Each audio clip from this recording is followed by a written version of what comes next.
Congress MLA Rahul മാങ്കൂട്ടത്തിന്റെ മൂന്നാമത്തെ പീഡന കേസിൽ DNA ആണ് വഴിത്തിരിവായത്.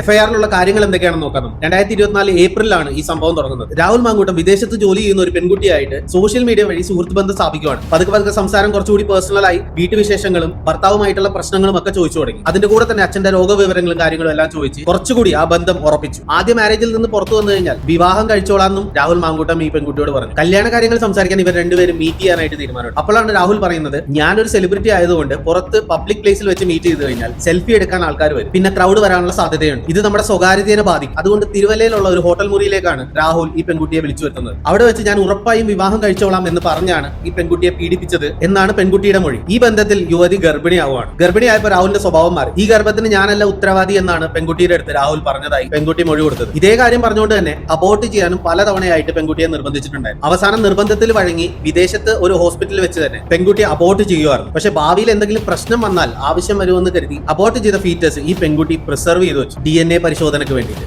ഇതാണ് കേസിൽ യഥാർത്ഥ വഴിത്തിരിവായത്. ഇത് മാത്രമല്ല, രാഹുലിന് ഫ്ളാറ്റ് വാങ്ങാനായി അഡ്വാൻസ് കാശും ഈ പെൺകുട്ടി കൊടുത്തിരുന്നു. അതിന്റെ രേഖകളും പെൺകുട്ടി ഹാജരാക്കിയെന്നാണ് കേട്ടത്. പിന്നെ ഇടക്കിടക്ക് ബ്രാൻഡഡ് വാച്ചും ഡ്രസ്സും ഒക്കെ വാങ്ങാനായിട്ടും ഈ പെൺകുട്ടിയുടെ അടുത്ത് നിന്ന് പണം ചോദിക്കാറുണ്ടായിരുന്നു. അവസാനം രാഹുൽ വിവാഹ വാഗ്ദാനത്തിൽ നിന്ന് പിന്മാറിയപ്പോഴാണ് ഈ പെൺകുട്ടി ഡയറക്റ്റ് ആയി മുഖ്യമന്ത്രിക്ക് പരാതി കൊടുക്കുന്നതും മജിസ്ട്രേറ്റിന്റെ മുന്നിൽ രഹസ്യമൊഴി കൊടുക്കുന്നതും. ഈ ഒരു എഫ്ഐആറിനെ ബേസ് ചെയ്തിട്ടാണ് ജനുവരി 11 രാഹുൽ മാങ്കൂട്ടത്തില കസ്റ്റഡിയിൽ എടുക്കുന്നത്. ഈ വിഷയത്തിൽ ഫൈനൽ വെർഡിക്റ്റ് വന്നതിന് ശേഷം നമുക്ക് ഡീറ്റെയിൽഡ് ആയിട്ട് ഒരു വീഡിയോ കൂടി ചെയ്യാം. ഈ വിഷയത്തിൽ നിങ്ങളുടെ അഭിപ്രായങ്ങൾ എന്താണെന്ന് താഴത്തെ കമന്റ് ബോക്സിൽ പറയാം.